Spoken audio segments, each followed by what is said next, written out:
देवराज इंद्र का प्राचीन ब्रह्मांडीय उद्भव वैदिक युग की उन शुरुआती धारणाओं में से है जिन्हें आज आम जनमानस बहुत कम जानता है। जबकि ऋग्वेद के दर्जनों सूक्तों में इंद्र को केवल देवताओं के राजा के रूप में नहीं बल्कि एक ऐसे दैवीय अस्तित्व के रूप में वर्णित किया गया है जो ब्रह्मांडीय व्यवस्था, प्राकृतिक चक्रों और सृष्टि के प्रारंभिक संघर्ष का प्रमुख पात्र रहा है। ऋग्वेद में बताया गया है कि जब प्रारंभिक काल में संसार अंधकार, जल राशि और अराजक ऊर्जा में डूबा हुआ था, तब देव शक्तियों के भीतर से एक तेजस्वी, प्रकाशमान, शक्तिशाली सत्ता प्रकट हुई जिसे इंद्र कहा गया। उनका उद्भव किसी जनमकथा की तरह नहीं बल्कि एक दैवीय ऊर्जा के उदय की तरह दिखाया गया है। एक ऐसी ऊर्जा जो बिजली जैसी तेज, वायु जैसी तीव्र और मेघों की गड़गड़ाहट जैसी प्रचंड शक्ति का प्रतीक बनकर सामने आई। वैदिक ऋषि बताते हैं कि इंद्र का यह उद्भव तब हुआ जब ब्रह्मांड 3 स्तरों में विभाजित होने लगा: द्युलोक, ऊपरी जगत, अंतरिक्ष, मध्य जगत और पृथ्वी, निम्न जगत। इसी विभाजन के क्षण में एक ऐसी शक्ति की आवश्यकता थी जो इन तीनों लोकों के बीच संतुलन कायम रख सके, और यहाँ इंद्र का पहला ब्रह्मांडीय स्वरूप प्रकट होता है, जिसे त्रिलोकस्थापनकर्ता के रूप में समझाया गया है। ऋग्वेद मंडल 2, 3, 8 और 10 में इंद्र को उस शक्ति के रूप में वर्णित किया गया है जिसने प्रारंभिक अराजकता, केओस, को पराजित कर व्यवस्था स्थापित की, जिसने जलों की मुक्ति कराई, जिसने सूर्य का मार्ग प्रशस्त किया और जिसने प्रकाश को स्थिर रूप से जगत में स्थापित किया। इंद्र के उद्भव से जुड़ी सबसे महत्वपूर्ण वैदिक अवधारणा वृत्रवध है, परंतु सामान्य कथा रूप में नहीं बल्कि ब्रह्मांडीय ऊर्जा सिद्धांत के रूप में। वैदिक ऋषियों ने वृत्र को केवल एक असुर नहीं बताया बल्कि जलों को रोकने वाली शक्तियों का प्रतीक बताया है, और इंद्र को उस दैवीय शक्ति के रूप में देखा गया जिसने वज्र के माध्यम से ब्रह्मांड के प्रवाह को खोल दिया, जिससे वर्षा, नदियाँ और जीवन की धारा प्रारंभ हुई। इससे स्पष्ट होता है कि इंद्र का उद्भव जीवन संचारक ऊर्जा के रूप में हुआ, न कि केवल युद्ध के देवता के रूप में। वैदिक ग्रंथ उनके जन्म को किसी माता पिता से जुड़ा नहीं बताते बल्कि स्वयंजात, अद्भुत तेजस्वी शक्ति और दैवीय बल का मूर्त स्वरूप के रूप में समझाते हैं। ऋग्वेद के अनुसार इंद्र का यह पहला स्वरूप किसी भौतिक शरीर वाला व्यक्तित्व नहीं बल्कि एक शक्तिशाली ब्रह्मांडीय घटना है, एक ऐसा दैवीय विस्फोट, कॉस्मिक इमर्जेंस, जिसने प्राण, वायु, मेघ, बिजली, गड़गड़ाहट और जलचक्र के संचलन को नियमित किया। यह भी उल्लेख मिलता है कि इंद्र की शक्ति उनके अस्तित्व के क्षण से ही इतनी अद्वितीय थी कि देवता भी उनसे बल प्राप्त करते थे, और ऋषि उन्हें पुरंदर कहते थे, जिसका अर्थ है पुरों को तोड़ने वाला, लेकिन वैदिक व्याख्या में इसका प्रतीकात्मक अर्थ है रुकावटों को नष्ट कर मार्ग प्रशस्त करने वाला। यही कारण है कि इंद्र का प्रारंभिक स्वरूप केवल देवताओं के राजा होने का नहीं बल्कि ब्रह्मांड के प्राकृतिक नियमों को सक्रिय करने वाली शक्ति का स्वरूप है। वैदिक युग में इंद्र को प्रकाश के अग्रदूत के रूप में देखा जाता था, क्योंकि जब जल, सूर्य और वायु का संतुलन बना तभी सृष्टि की स्थिरता संभव हुई, और इस संतुलन को स्थापित करने वाले दैवीय स्वरूप को इंद्र कहा गया। इस प्रकार इंद्र का उद्भव किसी धार्मिक कथा का परिणाम नहीं बल्कि प्राचीन वैदिक विज्ञान, मौसम विज्ञान, ऊर्जा सिद्धांत और ब्रह्मांडीय चक्रों के गहरे अध्ययन से निकला एक ऐसा स्वरूप है जिसने पूरी वैदिक सभ्यता के विश्वदर्शन को आकार दिया। मेघों और विद्युत के स्वामी के रूप में इंद्र का स्वरूप वैदिक सभ्यता के प्राकृतिक विज्ञान, वातावरणीय घटनाओं और ऋषियों की गहन पर्यवेक्षण शक्ति से निर्मित है, जहां इंद्र को केवल बारिश कराने वाला देव नहीं माना गया बल्कि मेघों के निर्माण, वाष्पीकरण, वर्षाचक्र, बादलों की गति, विद्युत की उत्पत्ति, आंधियों की तीव्रता और वायुमंडलीय दाब के परिवर्तन जैसी जटिल प्राकृतिक प्रक्रियाओं का प्रतीक माना गया है। ऋग्वेद में स्पष्ट उल्लेख मिलता है कि इंद्र मेघवाहन हैं, यानी वे बादलों को नियंत्रित करने वाली शक्ति का प्रतिनिधित्व करते हैं, और वज्रधारी हैं, जिसका अर्थ केवल एक दिव्य हथियार हटकर बादलों में उत्पन्न होने वाली बिजली, गड़गड़ाहट और विद्युत ऊर्जा से भी जुड़ा है। वैदिक ऋषि प्रकृति के हर तत्व को चेतन स्वरूप में देखते थे, इसलिए बादलों की गर्जना, वर्षा और बिजली को इंद्र की गतिविधियों के रूप में वर्णित किया गया। वैज्ञानिक दृष्टि से देखें तो मेघों का निर्माण सूर्य की ऊष्मा, वाष्पीकरण और वायुमंडलीय संघनन से होता है, और ऋग्वेद में इसका प्रतीकात्मक वर्णन मिलता है कि कैसे इंद्र सूर्य की ऊर्जा को संचालित कर मेघों को भरते हैं और फिर धरती पर बरसा देते हैं। यह उल्लेख भी मिलता है कि इंद्र रुद्रों के साथी हैं, जिसका अर्थ है कि वे तूफानी हवाओं और आकाशीय शक्तियों के सहयोगी के रूप में समझे जाते थे। वर्षा के समय होने वाली प्रबल गड़गड़ाहट को ऋषियों ने इंद्र के वज्र का प्रहार कहा है, जबकि वास्तविकता में यह बादलों के टकराव से उत्पन्न होने वाली विद्युत गर्जना है। इस तरह इंद्र का यह स्वरूप प्राकृतिक घटनाओं को मानवीय समझ के दायरे में लाने का प्राचीन वैज्ञानिक प्रयास है। वैदिक ग्रंथों में इंद्र को पर्जन्य का अधिपति बताया गया है। पर्जन्य वह प्रक्रिया है जिसमें वर्षा धरती को उपजाऊ बनाती है, नदियों को भरती है और जीवन की निरंतरता को बनाए रखती है। इसी कारण इंद्र कृषि, जीवन चक्र और ऋतुओं के सामंजस्य में अत्यंत महत्वपूर्ण शक्ति माने गए। कई सूक्त बताते हैं कि इंद्र बादलों को दोहने वाली गौ कहते हैं, जिसका अर्थ है कि मेघों से पानी इस प्रकार आता है जैसे गाय दूध देती है। यह वैदिक युग का सुंदर वैज्ञानिक रूपक है जो जलचक्र की निरंतरता और जीवनदायी प्रकृति को दिखाता है। विद्युत, जिसे आधुनिक भाषा में चार्ज डिस्चार्ज माना जाता है, उसे वैदिक ऋषि इंद्र का वज्र कहते थे, क्योंकि बिजली की चमक, शक्ति और अचानक होने वाली ऊर्जा, ये सब इंद्र की प्रचंडता का प्राकृतिक रूप लगता था। इस स्वरूप में इंद्र केवल देवता नहीं, बल्कि बादल, वायु और जल ऊर्जा के समन्वय करता है। जब मानसून आता है, बादल पहाड़ों से टकराते हैं, बिजली चमकती है, नदियां भरती हैं और धरती पर नई ऊर्जा फैलती है। वैदिक दृष्टि से यह सब इंद्र के शासन का संकेत था। इसलिए इंद्र को मेघनाथ, मेघपति, वज्रेश्वर और दिवसपति जैसे नाम दिए गए। इंद्र के इस स्वरूप को समझना यह भी बताता है कि प्राचीन भारत का मौसम विज्ञान कितना उन्नत था। ऋषियों ने सदियों तक आकाश, बादल, हवाओं की दिशा और बारिश के पैटर्नों को देखकर एक ऐसा प्रतीकात्मक देव बना दिया जो न केवल धार्मिक था, बल्कि प्राकृतिक ऊर्जा का वैज्ञानिक प्रतिनिधि भी था। इसीलिए इंद्र का यह स्वरूप आज भी सबसे प्रसिद्ध और प्रासंगिक माना जाता है, क्योंकि यह सीधे मौसम, प्रकृति और जीवन के चक्र से जुड़ा हुआ है और दर्शाता है कि वैदिक सभ्यता ने प्राकृतिक शक्तियों को देवत्व देकर न केवल उन्हें पूजनीय बनाया, बल्कि उन्हें समझने, अध्ययन करने और संरक्षित करने का मार्ग भी बनाया। असुरों के संहारक के रूप में इंद्र का स्वरूप वैदिक साहित्य में सबसे व्यापक और महत्वपूर्ण माना जाता है, लेकिन इस स्वरूप की वास्तविकता को समझने के लिए यह जानना आवश्यक है कि वैदिक काल में असुर शब्द का अर्थ केवल दानव या राक्षस नहीं था, बल्कि वे शक्तियाँ, जनजातियाँ, प्राकृतिक बाधाएं, सामाजिक विरोधी समूह या ऐसी विपरीत शक्तियाँ भी थीं जो वैदिक समाज की प्रगति, कृषि, जल संचार और जीवन व्यवस्था के लिए खतरा बनती थीं। ऋग्वेद और अथर्ववेद में स्पष्ट रूप से मिलता है कि इंद्र ने असुरों पर जो युद्ध किए, वे प्रतीकात्मक और वास्तविक दोनों स्तरों पर थे। जैसे वृत्र, शुष्ण, शंबर, नमुचि आदि को इंद्र द्वारा पराजित किए जाने का वर्णन वास्तव में उन प्राकृतिक अवरोधों और जनजातीय संघर्षों का रूपक है, जिन्होंने आर्य सभ्यता की स्थायी बसाहट और कृषि समृद्धि को रोक रखा था। उदाहरण के लिए वृत्र का अर्थ है रोकने वाला, अवरोध डालने वाला। वृत्र का इंद्रवध लगातार वर्णित है क्योंकि यह जलचक्र में बने अवरोध का प्रतीक था। जब नदी बांध दी जाती, जल प्रवाह रुक जाता, जिसे ऋषियों ने वृत्र का छिपा लेना कहा। इंद्र ने वृत्र को मारा का अर्थ है कि समुदाय ने जल अवरोध तोड़ा, नदी बह निकली और जीवन पुनः शुरू हुआ। यही युद्ध बाद में पौराणिक भाषा में देवासुर संग्राम के रूप में लिखे गए।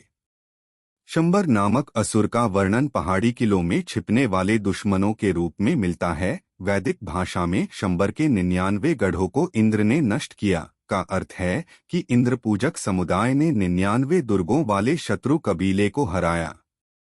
नमुची के वध में कहा गया कि वह पानी और धूप में नहीं मारा जा सकता। इसका अर्थ यह था कि वह प्रतिद्वंद्वी समुदाय एक ऐसे क्षेत्र में रहता था जहां न तो बारिश से नुकसान होता था और न ही धूप उस तक पहुंचती थी, इसलिए उस पर विजय पाने के लिए नई रणनीति अपनानी पड़ी। इसी तरह शुष्ण का अर्थ है शुष्कता या सूखा। इंद्र द्वारा शुष्णवध का अर्थ है कि इंद्र का प्रतीक अर्थात वर्षा, हवाएं, मेघ सूखे को दूर करता है। यह सब युद्ध वास्तव में आर्य सभ्यता के प्रकृति आधारित संघर्ष थे, जिन्हें ऋषियों ने शक्तिशाली प्रतीकों के रूप में लिखा ताकि आने वाली पीढ़ियां समझ सकें कि वर्षा, नदियां, हवा और बिजली जीवन को बनाए रखने में कितनी आवश्यक हैं। वैदिक काल में कई जनजातियां, विशेषतः दस्यु, पाणी और पुरोहित विरोधी कबीले पशुपालन और कृषि आधारित आर्य समाज के विरोध में थे। इन संघर्षों को भी इंद्र के नेतृत्व वाले देवों के युद्ध कहा गया। इंद्र को पुरंदर कहा गया, पुर किले को नष्ट करने वाला, क्योंकि इंद्र का प्रतीक उस शक्ति का प्रतिनिधित्व था जो पहाड़ी क्षेत्रों में बसे आक्रामक कबीलों को हराकर मैदानों में सभ्यता को स्थापित करने में सहायक हुआ। भारतीय इतिहास अक्सर इसे भूल गया क्योंकि समय के साथ प्रतीकों को वास्तविक युद्ध मान लिया गया और फिर पौराणिक वर्णन की परतों ने इन संघर्षों की ऐतिहासिक सामाजिक प्रकृति को दबा दिया। परंतु आज अनेक वैदिक पुरातात्विक शोध बताते हैं कि देवासुर संघर्ष प्राकृतिक शक्तियों और मानव समुदायों के संघर्ष का एक काव्यात्मक रूप था। यही कारण है कि इंद्र को असुरों का संहारक कहा गया, क्योंकि वे उस शक्ति का प्रतीक थे जिसने जीवन, जल और कृषि को सुरक्षित रखने वाले युद्धों का नेतृत्व किया और समाज को प्रतिकूल शक्तियों से मुक्त कराया, जिससे वैदिक सभ्यता आगे बढ़ सकी और स्थायी रूप ले सकी। वज्रधारी न्यायकर्ता के रूप में इंद्र का स्वरूप वैदिक और उपनिषदिक काल दोनों में अत्यंत महत्वपूर्ण माना जाता है, क्योंकि यह इंद्र के उस पहलू को दर्शाता है जिसमें वे केवल वर्षा, बिजली और युद्ध के देवता नहीं बल्कि ब्रह्मांडीय व्यवस्था, ऋत, कॉस्मिक ऑर्डर और धर्म, मोरल लॉ के संरक्षक के रूप में कार्य करते हैं। ऋग्वेद में इंद्र को ऋतस्य गोपाः, ऋत के संरक्षक कहा गया है, जिसका अर्थ है कि वे प्रकृति, समाज और नैतिकता की संतुलित व्यवस्था बनाए रखने वाले दैवीय न्यायाधीश हैं। वज्र, जो उनके हाथ में मुख्य अस्त्र है, मूल रूप से अधर्म, अराजकता और असंतुलन को नष्ट करने का उपकरण माना जाता है। यह केवल युद्ध का साधन नहीं बल्कि दैवीय निर्णय का प्रतीक है। इंद्र द्वारा वृत्र, नमुची, शंबर आदि का वध केवल युद्ध नहीं बल्कि कृत व्यवस्था की पुनर्स्थापना था। वृत्र का अर्थ जलचक्र रोकने वाली शक्ति था, जिसे नष्ट करके इंद्र ने जीवन और कृषि को पुनर्जीवित किया। इसी कारण कहा गया कि इंद्र न्याय करते हैं, क्योंकि वे प्रकृति की बाधाओं को दूर कर संतुलन बहाल करते हैं। उपनिषदों में इंद्र का उल्लेख एक ऐसे देवता के रूप में मिलता है जो ज्ञान, विवेक और सत्य की ओर मार्गदर्शन करते हैं। छांदोग्य उपनिषद में इंद्र की प्रज्ञा, संवेदनशीलता और न्यायप्रियता का वर्णन मिलता है, जहां वे मानव आत्मा और सत्य के संबंध को समझने की क्षमता रखते हैं, जबकि असुरराज प्रहलाद के पिता हिरण्यकशिपु जैसे चरित्र अज्ञान के प्रतीक माने जाते हैं। यह तुलना दर्शाती है कि न्याय के स्तर पर इंद्र चेतना और सत्य की ओर झुकाव रखने वाले दैवीय अस्तित्व हैं। वैदिक समाज में भी न्याय का मॉडल इंद्र पर आधारित था। पुरोहित और राजा निर्णय लेते समय अक्सर कहा करते थे कि इंद्र की तरह न्याय करो, जिसका अर्थ था कड़े लेकिन निष्पक्ष, परिस्थिति के अनुसार निर्णय लेने वाले और समाज की रक्षा को सर्वोच्च मानने वाले। कई ऋग्वैदिक सूक्तों में लिखा है कि इंद्र सत्यवादी के पक्ष में खड़े होते हैं और असत्य करने वालों की शक्ति छीन लेते हैं। यह भाषा प्रतीकात्मक थी, लेकिन वेदों में न्याय व्यवस्था को एक प्राकृतिक नियम की तरह देखा गया, जहां यदि कोई जाति, राजा या व्यक्ति अधर्म करता है तो प्रकृति खुद उसे दंडित करती है। इस दंडित करने की प्रक्रिया को इंद्र के वज्र का प्रभाव माना जाता था। इसलिए वज्र सिर्फ एक हथियार नहीं बल्कि नैतिक बिजली का प्रतीक था, जो गलत को समाप्त कर सही को स्थापित करता है। इसके अलावा इंद्र को सत्य और असत्य के बीच भेद करने वाले के रूप में भी चित्रित किया गया है, जिसका अर्थ है कि वे निर्णय भावनाओं या पक्षपात से नहीं बल्कि धर्म और रीत के सिद्धांतों के आधार पर करते हैं। तैत्तिरीय संहिता में यह भी कहा गया है कि इंद्र अधर्मियों का तेज छीन लेते हैं। यह वाक्य स्पष्ट रूप से उस सामाजिक विश्वास को दर्शाता है जिसमें इंद्र न्याय की प्रणाली के केंद्र में थे। इंद्र का यह स्वरूप बाद में धर्मशास्त्रों की न्याय व्यवस्था में भी दिखाई देता है, जैसे कि अपराध करने वाले व्यक्ति पर अचानक आई विपत्ति को इंद्रदंड कहा जाता था। यह सब दर्शाता है कि वज्रधारी न्यायकर्ता के रूप में इंद्र की कल्पना केवल पौराणिक भाषा नहीं थी, बल्कि प्राचीन भारत की सामाजिक, नैतिक और प्राकृतिक न्याय व्यवस्था का दार्शनिक आधार थी, जहां ब्रह्मांडीय ऊर्जा, प्राकृतिक संतुलन और मानव नैतिकता, इन तीनों का संरक्षक एक ही दैवीय सत्ता थी। सोम के संरक्षक के रूप में इंद्र का स्वरूप वैदिक सभ्यता का सबसे रहस्यमय और वैज्ञानिक पक्ष प्रस्तुत करता है, क्योंकि सोम केवल एक पेय नहीं था बल्कि ऊर्जा, चेतना, उत्साह, प्रतिरोधक क्षमता और मानसिक स्पष्टता से जुड़ा एक महत्वपूर्ण वैदिक तत्व माना जाता था। ऋग्वेद में सोम को देवताओं का अमृत कहा गया है और इंद्र को सोमपान करने वाले सर्वोच्च देव के रूप में वर्णित किया गया है, जिससे यह समझ आता है कि सोम केवल साधारण वनस्पति रस नहीं बल्कि एक परिष्कृत, पवित्र और विशिष्ट अनुष्ठानों में प्रयुक्त पदार्थ था, जिसका संबंध मानसिक शक्ति, युद्ध कौशल, दीर्घजीवन और आध्यात्मिक उत्कर्ष से था। इंद्र का सोमरस का संरक्षक कहलाना यह दर्शाता है कि सोम उनके लिए केवल ऊर्जा का माध्यम नहीं बल्कि शक्ति, विवेक, दबाव सहनशीलता और दैवी वीरता का स्रोत था। ऋग्वेद में बार बार कहा गया है कि इंद्र सोम से बलवान हुए, जिसका अर्थ प्रतीकात्मक रूप से उच्च चेतना और ऊर्जावान मनोत्साह माना जाता है। सोम की वास्तविक वनस्पति आज भी विवाद का विषय है। कुछ विद्वान इसे एफेड्रा, कुछ एमनाइटा मुस्केरिया, एक प्रकार का मशरूम, कुछ सार्कोस्टेम्मा एसिडम और कुछ इसे कई जड़ी बूटियों के मिश्रण के रूप में मानते हैं, लेकिन सभी शोध इस बात से सहमत हैं कि सोम एक शक्तिवर्धक, मानसिक उत्तेजना देने वाला और आध्यात्मिक अनुभवों को बढ़ाने वाला पदार्थ था। यही कारण है कि इसे अमृत कहा गया और इंद्र इसके मुख्य संरक्षक माने गए। वैदिक यज्ञों में सोम अति महत्वपूर्ण था। इसे पत्थर के अदरी से निचोड़ा जाता था, छाना जाता था, शुद्ध किया जाता था, मंत्रों से एनर्जाइज किया जाता था और फिर देवताओं को अर्पित किया जाता था, विशेषकर इंद्र को, क्योंकि इंद्र को सोम प्रिय कहा गया है। इसका अर्थ यह नहीं कि सोम मादक पेय की तरह नशीला था, बल्कि यह शरीर और मन की उत्तेजना बढ़ाने वाला टॉनिक था, जो युद्ध से पहले वीरता, हिम्मत और फोकस बढ़ाने के लिए उपयोग किया जाता था। कई विद्वान मानते हैं कि प्राचीन सेनाओं में युद्ध से पहले सैनिकों को एक प्रकार का सोमाधारित औषधीय पेय दिया जाता था, जिससे सहनशीलता, ध्यान शक्ति और रिएक्शन टाइम बढ़ता था। यह इंद्र की शक्ति का वैज्ञानिक प्रतीक बन गया। इंद्र सोम के संरक्षक इसलिए भी कहलाते हैं क्योंकि वे न केवल इसे ग्रहण करने वाले देवता हैं बल्कि वे सोम की ऊर्जा को संचालित भी करते हैं। वेदों में कहा गया है कि सोम की ऊर्जा इंद्र के माध्यम से देवताओं में प्रवाहित होती है, जिससे वे युद्ध में सक्षम होते हैं। इसका अर्थ यह है कि सोम दैवीय प्रेरणा का स्रोत था। सोम विद्या केवल पेय तक सीमित नहीं थी, यह एक संपूर्ण विज्ञान था जिसमें वनस्पति शास्त्र, औषधि विज्ञान, मानसिक स्वास्थ्य, आध्यात्मिक ध्यान, प्राण शक्ति, ऊर्जा विज्ञान, प्राणिक एनर्जी और यज्ञों की मनोवैज्ञानिक शक्ति सम्मिलित थी। इसी कारण इसे देवताओं का पोषक, ऋषियों का प्रेरक और योद्धाओं का बलवर्धक कहा गया। कई आधुनिक वैज्ञानिक भी मानते हैं कि सोम वास्तव में एक रेयर मेडिसिनल प्लांट था जो आज विलुप्त हो चुका है या उसकी पहचान छिप गई है, लेकिन वैदिक काल में इसका गहन अध्ययन होता था, जिसे केवल सोमविद्या जानने वाले विशेष ऋषि, विशेषकर अंगिरस और भृगु परंपरा के ज्ञानी, संरक्षित रखते थे।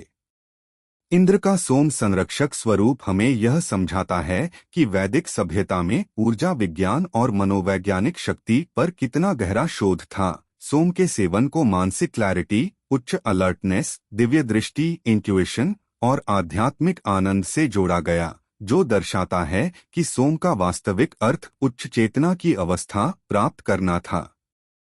इसलिए इंद्र का सोम से संबंध केवल धार्मिक नहीं बल्कि अत्यंत वैज्ञानिक और गूढ़ था। वे सोम के उपभोक्ता नहीं बल्कि उसके संरक्षक, प्रवर्तक और ऊर्जा स्रोत के रूप में समझे जाते थे। एक ऐसा दैवीय स्वरूप जो यह दर्शाता है कि ज्ञान, बल, चेतना और ऊर्जा का केंद्र केवल शारीरिक शक्ति नहीं बल्कि मानसिक और आध्यात्मिक उन्नति थी।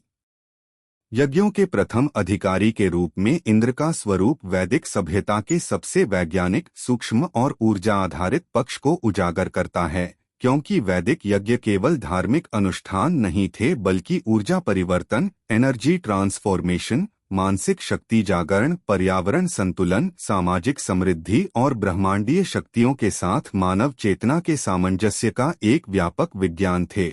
और इंद्र को इन यज्ञों का अध्यक्ष, प्रमुख देवता और ऊर्जा संचालक माना गया है।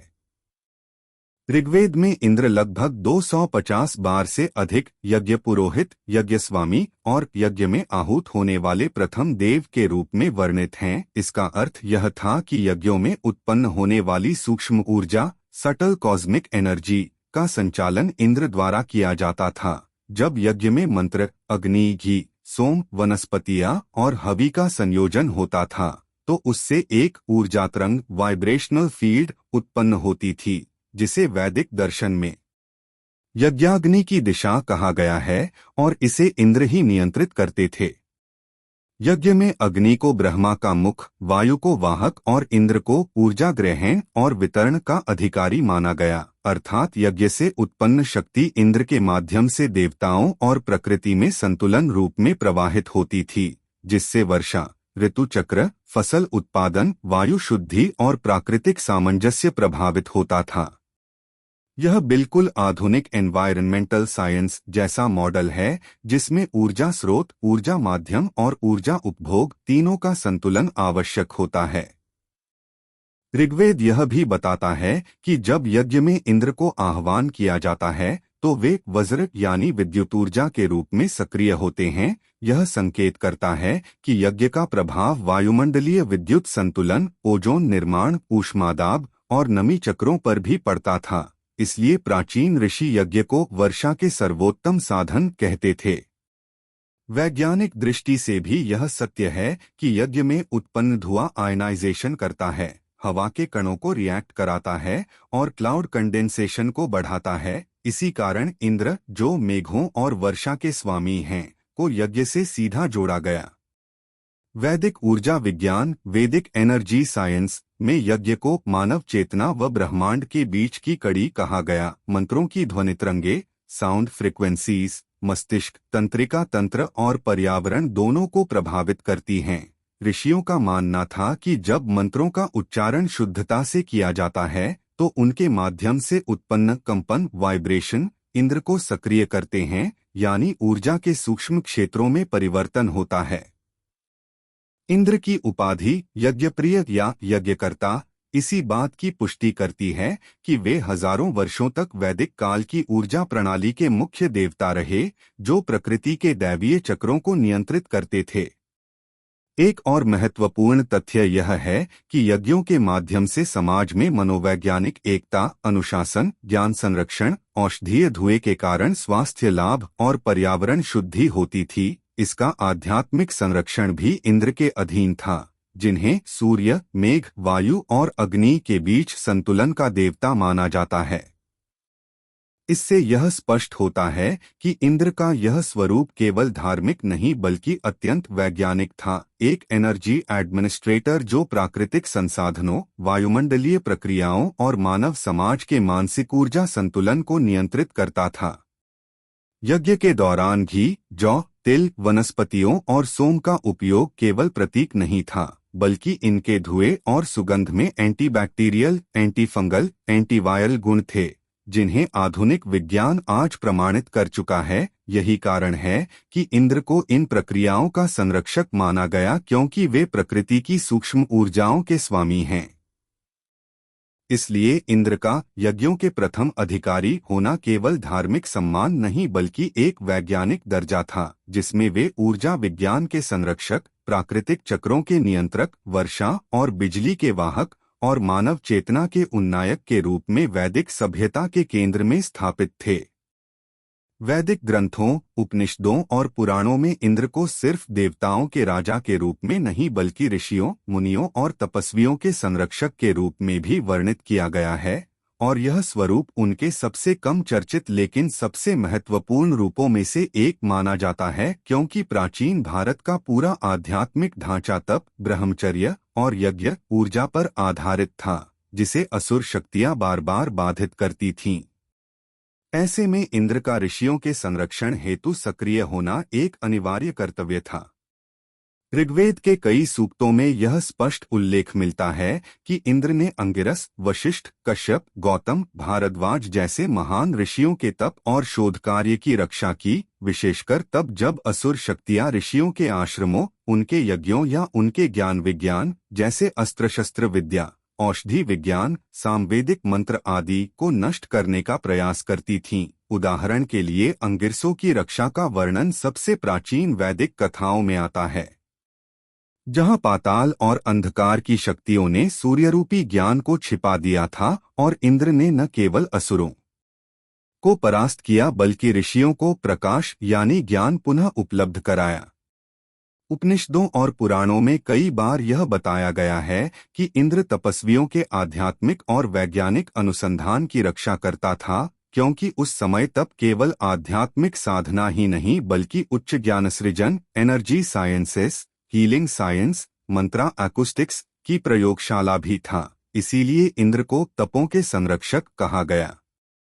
कुछ जगहों पर इंद्र द्वारा ऋषियों की परीक्षा लेने का भी उल्लेख है, लेकिन यह परीक्षाएं उनकी रक्षा प्रणाली का एक हिस्सा थीं, ताकि यह सुनिश्चित किया जा सके कि कोई असुर या दैत्य ऋषि का वेश धारण कर दिव्य शक्तियों और गुप्त मंत्रों तक पहुंच न बना ले। अर्थात इंद्र की परीक्षा का उद्देश्य वैदिक ज्ञान की सुरक्षा था, दमन नहीं।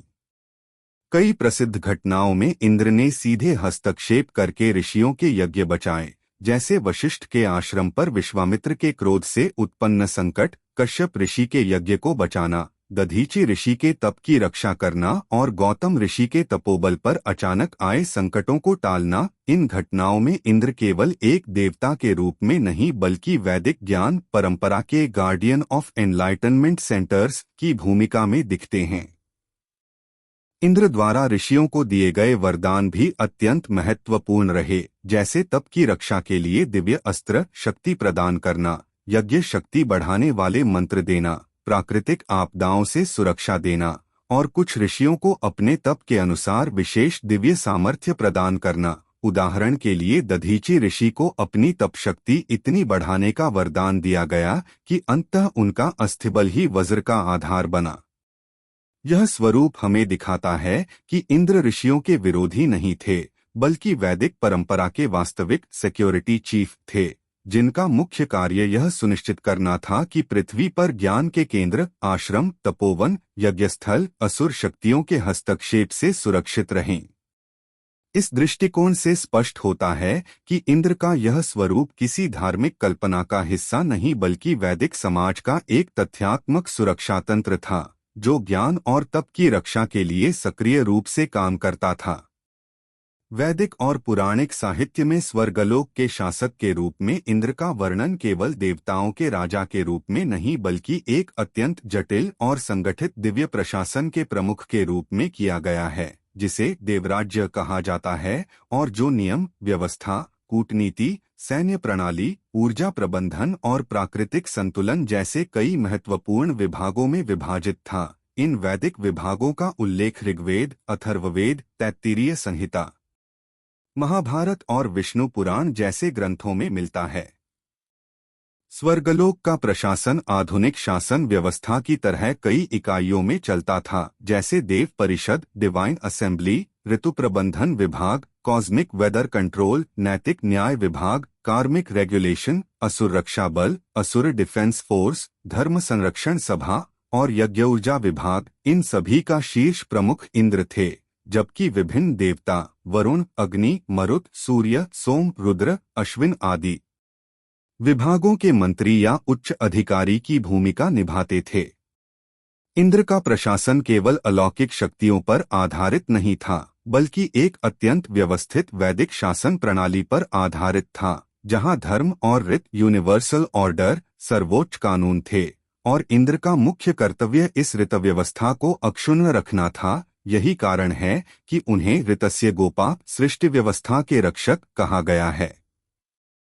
स्वर्गलोक का सबसे महत्वपूर्ण काम होता था पृथ्वी, अंतरिक्ष और दैविक स्तर पर ऊर्जा संतुलन को बनाए रखना, जैसे वर्षा चक्र, वज्र विद्युत का नियंत्रण, ऋतुओं का समन्वय, सूर्य ऊर्जा का संतुलित प्रवाह और यज्ञों से उत्पन्न होने वाली देवऊर्जा का पुनर्वितरण। वैदिक युग में इसे ऋतुचक्र का प्रबंधन कहा गया, और इस विभाग के सर्वोच्च अधिकारी इंद्र थे, जो मारुतों, वायु देवताओं और विद्युत देवताओं के माध्यम से प्राकृतिक प्रक्रियाओं को नियंत्रित करते थे। स्वर्ग प्रशासन में कूटनीति भी महत्वपूर्ण थी। असुरों और दानवों के साथ शांति समझौते, देवों के बीच विवाद समाधान, ऋषियों से मंत्र विद्या का समन्वय और मानव जगत में धर्म संतुलन को बनाए रखने के लिए सहयोग। महाभारत में इंद्र द्वारा कर्ण और अर्जुन जैसे नायकों से सीधे संवाद करने की घटनाएं इसी कूटनीतिक ढांचे का हिस्सा थीं।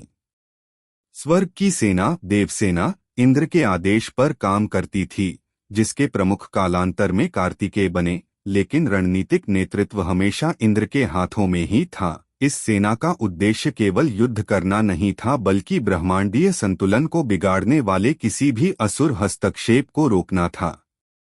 स्वर्ग के न्यायतंत्र में इंद्र की भूमिका बहुत महत्वपूर्ण थी। वेदों में उन्हें देवताओं का न्यायकर्ता कहा गया है। कर्म और फल का निर्धारण यमराज के माध्यम से होता था, परंतु धर्म के व्यापक पालन की निगरानी इंद्र की ही जिम्मेदारी थी। स्वर्गलोक की प्रशासनिक व्यवस्था में यज्ञ ऊर्जा का प्रबंधन भी अत्यंत महत्वपूर्ण विभाग था। यज्ञों से उत्पन्न होने वाली सूक्ष्म ऊर्जा देवताओं तक पहुंचती थी, और यही ऊर्जा स्वर्गलोक की शक्ति, संरक्षण और कार्यप्रणाली का मुख्य आधार थी। इंद्र इन ऊर्जाओं का वितरण और संतुलन नियंत्रित करते थे, ताकि ब्रह्मांडीय तंत्र सुचारू रूप से चलता रहे। इस व्यापक और अत्यंत संगठित वैदिक प्रशासन को देखकर स्पष्ट होता है कि इंद्र केवल एक योद्धा देव नहीं थे, बल्कि एक उच्चस्तरीय संगठन चलाने वाले कॉस्मिक एडमिनिस्ट्रेटर थे, जिनके निर्णय पृथ्वी, दैवलोक और अंतरिक्ष तीनों स्तरों पर प्रभाव डालते थे। इसीलिए वेदों में उन्हें जगत व्यवस्था को नियंत्रित करने वाला सबसे सक्रिय और दायित्वबोध से युक्त देव कहा गया है। वैदिक और पुराणिक साहित्य में इंद्र को केवल असुरों और दानवों के संहारक के रूप में नहीं, बल्कि एक अत्यंत जटिल रणनीतिक और कूटनीतिक बुद्धि वाले देवता के रूप में प्रस्तुत किया गया है, जिन्होंने देवासुर संघर्ष को सिर्फ युद्ध मैदान में नहीं, बल्कि मानसिक, राजनीतिक, सामाजिक, यज्ञीय और ऊर्जा स्तर की रणनीतियों के माध्यम से भी संचालित किया। उनकी भूमिका इतनी व्यापक थी कि वेदों में उन्हें पुरींद्रा कहा गया है, जिसका अर्थ है दुश्मनों की गढ़ी हुई रणनीतियों को भेदने वाला।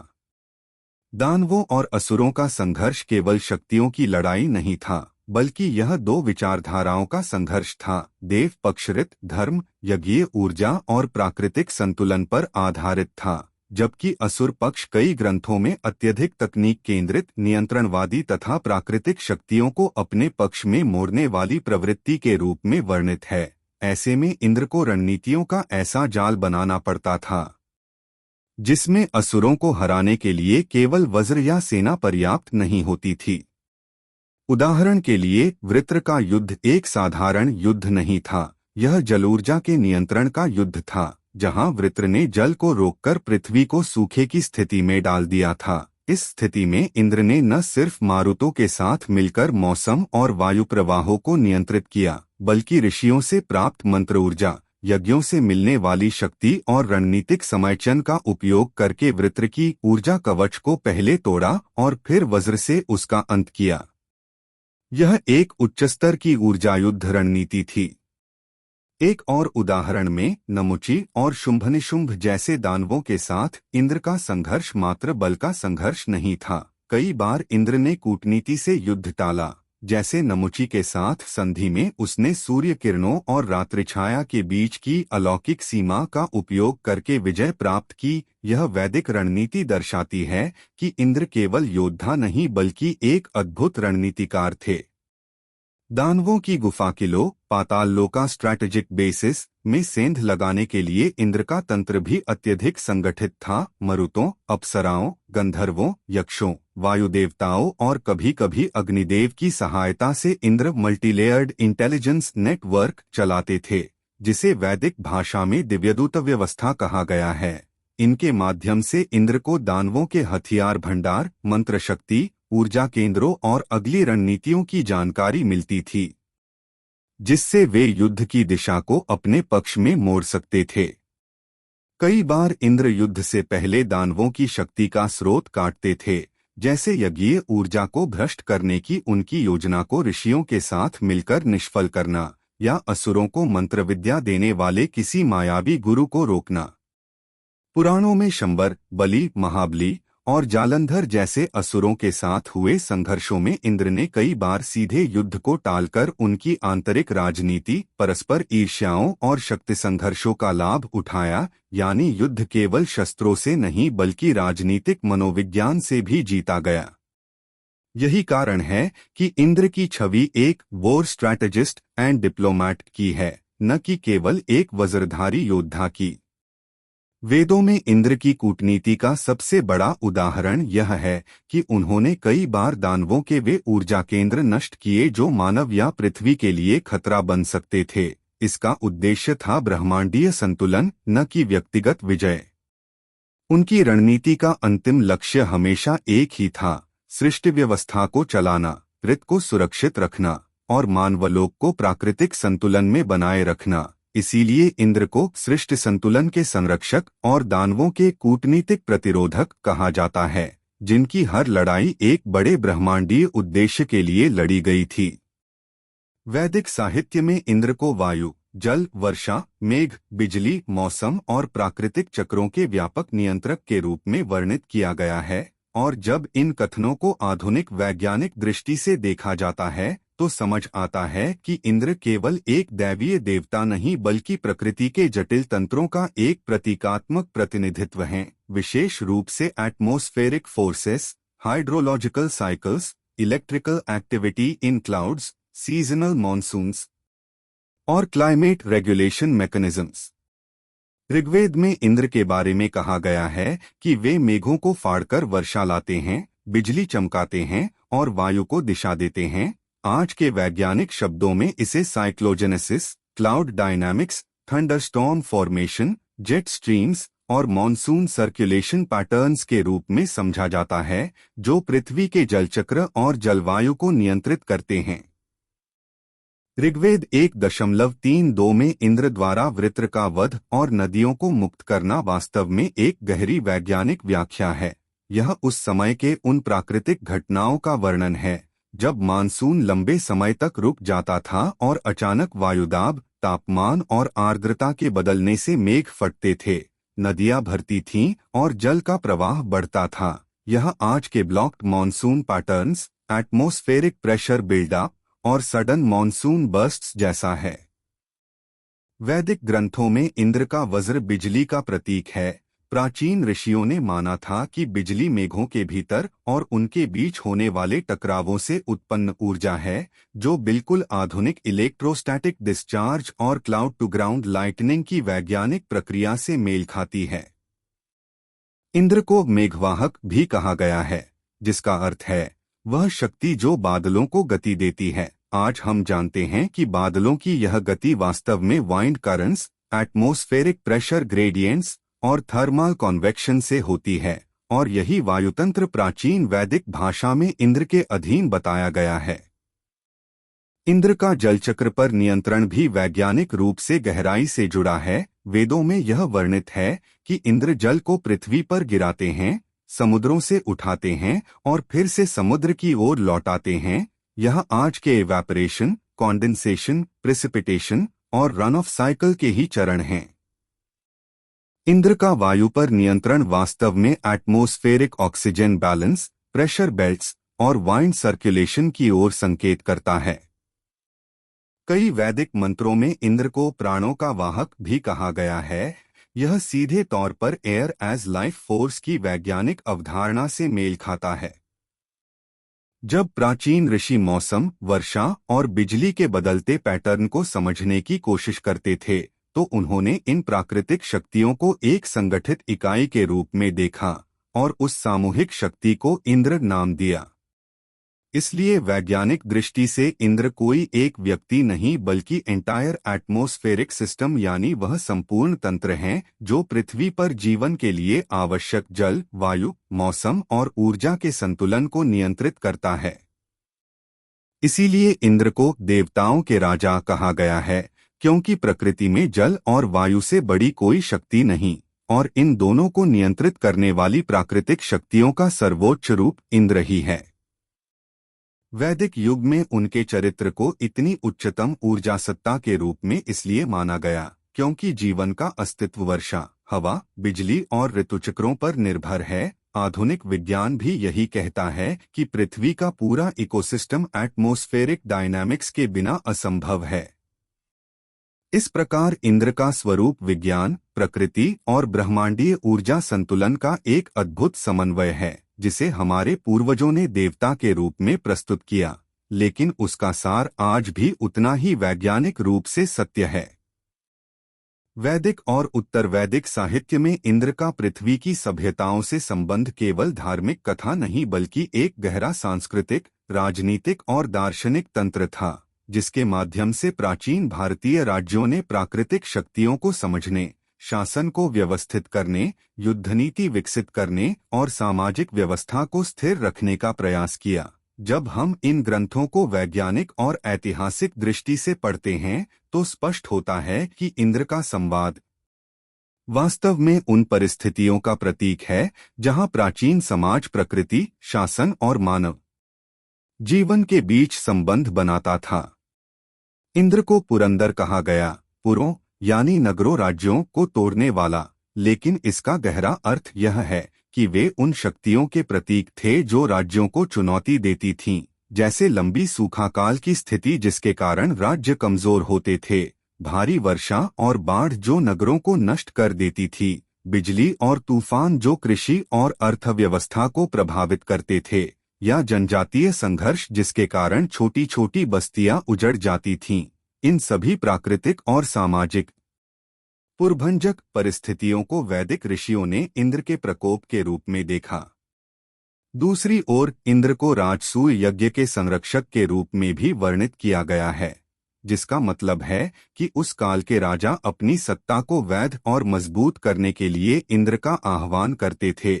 यह प्राचीन भारत में नेचर बैक किंगशिप का संकेत है, जिसमें राजा को तभी योग्य माना जाता था जब वह मौसम, कृषि और प्राकृतिक संसाधनों का संतुलन बनाए रख सके।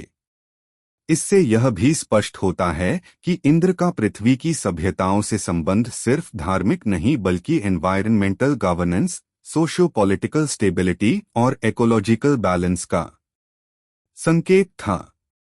भारत के प्रमुख जनपद कुरु, पंचाल, कोसल, विदेह, अंग, मगध, गांधार, कश्मीर, इन सभी के साहित्य में इंद्र का उल्लेख मिलता है और हर क्षेत्र में इंद्र को एक अलग प्रतीकात्मक भूमिका दी गई। उत्तर भारत में वे मानसून के संरक्षक माने गए, पश्चिमी भारत में रेगिस्तानी हवाओं से राहत देने वाले, दक्षिण भारत में बिजली और मेघों के नियंत्रक, पूर्वी भारत में नदियों के जलचक्र के स्वामी।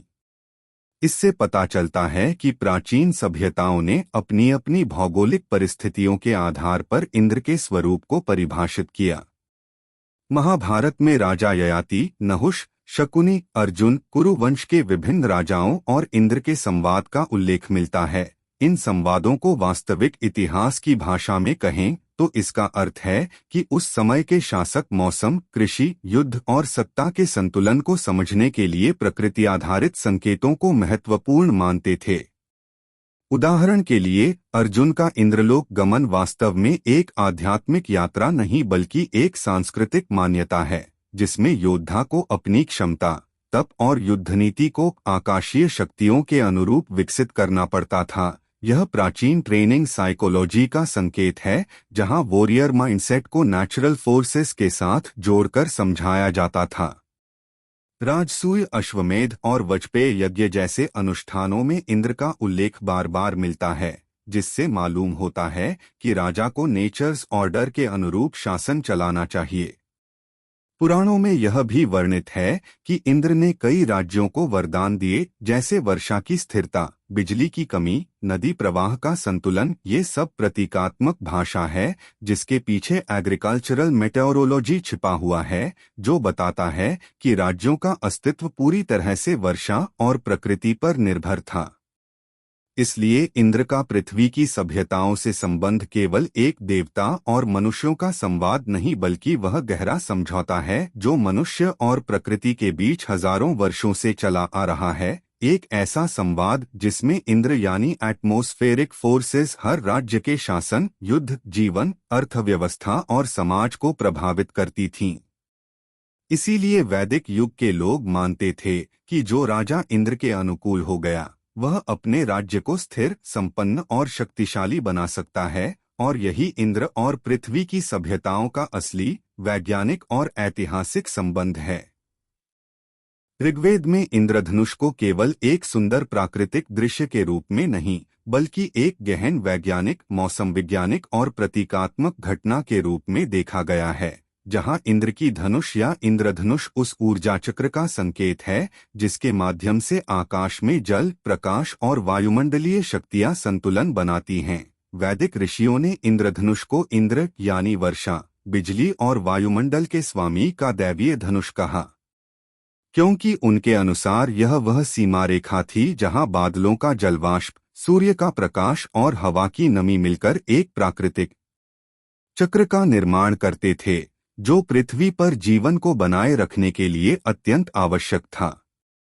ऋग्वेद मंडल 1, 5, 7 और 10 में ऐसे कई सूक्त मिलते हैं जहां इंद्र को मेघों की छां, वज्र के संचालक और वर्षा के नियंत्रक के रूप में वर्णित किया गया है, और इंद्रधनुष को उनके प्रभाव का दृश्य रूप कहा गया है। यह प्रतीकात्मक भाषा है, लेकिन इसके पीछे एक स्पष्ट मीटियोरोलॉजिकल लॉजिक छिपा हुआ है, जैसे सूर्य के प्रकाश का जल कणों में परावर्तन, रिफ्लेक्शन, अपवर्तन, रिफ्रैक्शन और विचलन, डिस्पर्शन, जिससे 7 रंग उत्पन्न होते हैं। और ऋग्वेद इन सभी प्रक्रियाओं को इंद्र की रचना बताकर एक प्राकृतिक विजुअल संकेत के रूप में समझाता है कि वर्षा समाप्त होने वाली है या मौसम में बदलाव आने वाला है। इंद्रधनुष को कभी कभी इंद्र का कोदंड कहा गया है, जिसका अर्थ है एक ऐसा आकाशीय चिन्ह जो वर्षा के प्रवाह और वायुमंडलीय दाब में परिवर्तन का प्रतीक है।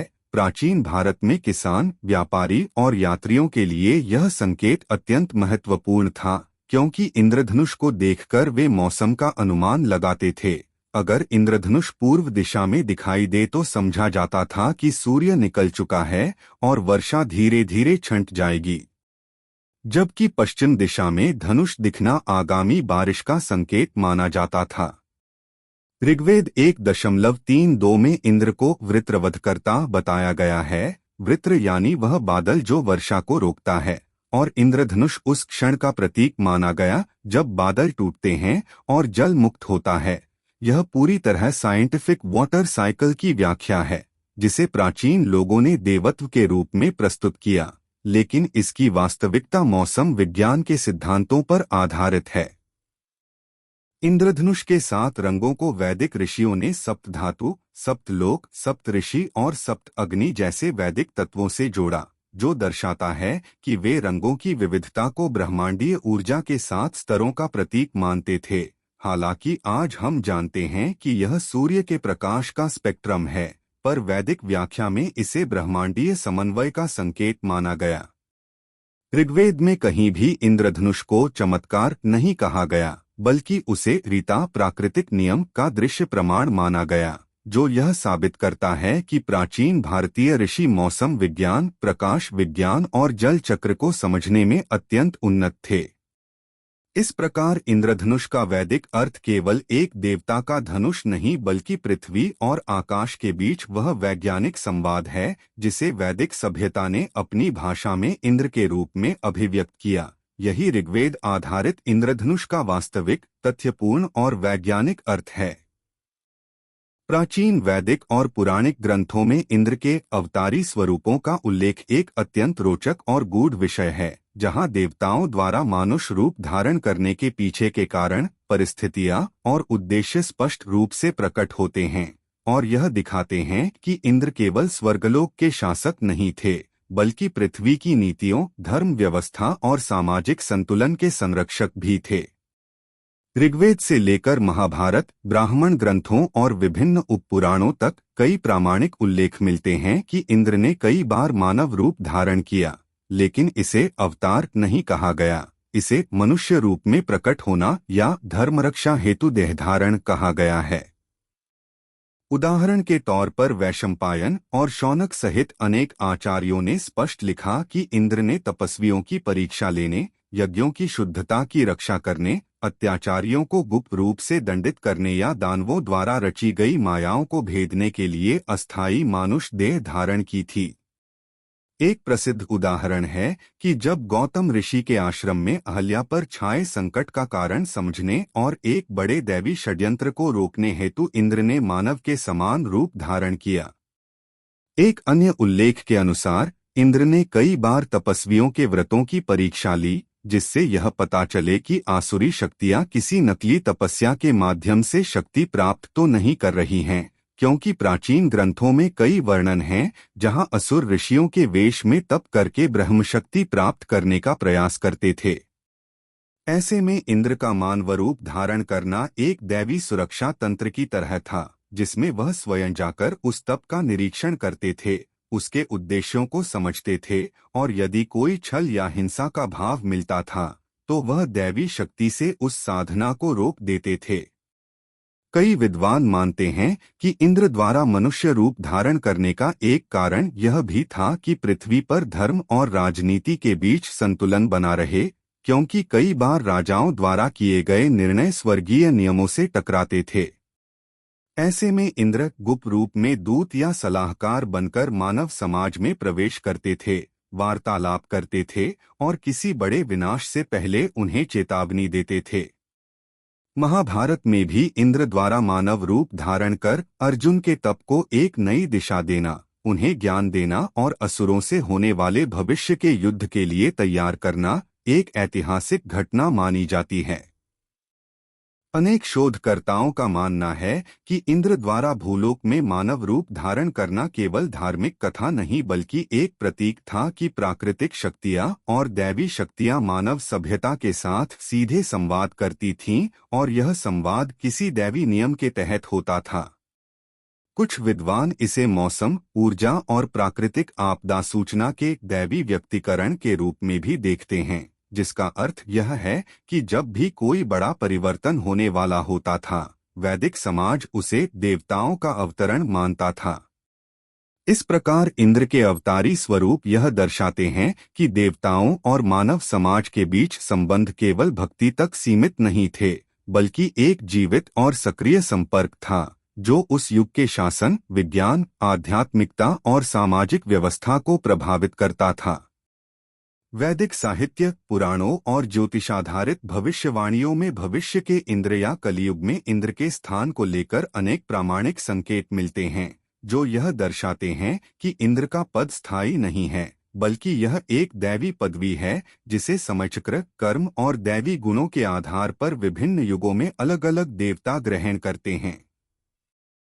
वर्तमान इंद्र, जिसका नाम पुरंदर है, वह सप्तऋषियों द्वारा निर्धारित आयु तक इंद्र पद पर विराजमान रहेंगे और उसके बाद आने वाली पीढ़ियों में इस पद को अन्य पात्र आत्माएं संभालेंगी। पुराणों में उल्लेख है कि कलियुग के आगे बढ़ने पर इंद्र का प्रभाव पृथ्वी पर कम दिखाई देगा, क्योंकि मानव सभ्यता प्रकृति से दूर होती जाएगी, परंतु स्वर्गलोक की शक्ति संरचना में उनका स्थान बना रहेगा और उनकी भूमिका प्रकृति संतुलन और ऊर्जा प्रवाह नियंत्रण तक सीमित नहीं होगी बल्कि और अधिक विकसित होगी। कुछ ग्रंथों में बताया गया है कि कलियुग में इंद्र का कार्य पृथ्वी पर होने वाले जलवायु परिवर्तनों, वायुचक्रों, बादलों के संचरण और प्राकृतिक ऊर्जा प्रवाह की निगरानी को एक नए स्तर पर पहुंचाना है, जिससे ग्रह और उपग्रहों के बीच की सूक्ष्म ऊर्जा पट्टियां, एनर्जी बेल्ट्स, संतुलित रहें। ब्रह्मांडीय सिद्धांतों के अनुसार कलियुग के दूसरे चरण से मनुष्यों के कारण उत्पन्न प्रदूषण, अनियमित वर्षा, सूखा और प्राकृतिक आपदाएं बढ़ेंगी और ऐसे में इंद्र का कार्य इन असंतुलनों को नियंत्रित करना होगा। यह नियंत्रण प्रत्यक्ष रूप में नहीं बल्कि प्राकृतिक कानूनों के माध्यम से होगा। भविष्य पुराण, ब्रह्मांड पुराण और विष्णु धर्मोत्तर पुराण में यह उल्लेख मिलता है कि कलियुग के अंत के निकट जब धर्म का स्तर अत्यंत नीचे चला जाएगा और पृथ्वी पर अधर्म का बोलबाला होगा, तब इंद्र की भूमिका पुनः सक्रिय और शक्तिशाली रूप में प्रकट होगी, क्योंकि कश्यपवंशीय नए इंद्र का उदय होगा, जो देवताओं और मनुष्यों के बीच ऊर्जा संतुलन पुनः स्थापित करने के लिए आवश्यक दिव्य कार्य करेगा। कुछ विद्वान यह भी मानते हैं कि कलियुग में जब कल की अवतार प्रकट होंगे, तब इंद्र की भूमिका स्वर्गीय सेनापति के रूप में महत्वपूर्ण होगी, क्योंकि अनेक दैवी युद्धों का उल्लेख मिलता है जिनमें इंद्र को दैवी प्राणियों और ऊर्जाओं को संयोजित कर पृथ्वी पर कल्कि की सहायता करनी होगी।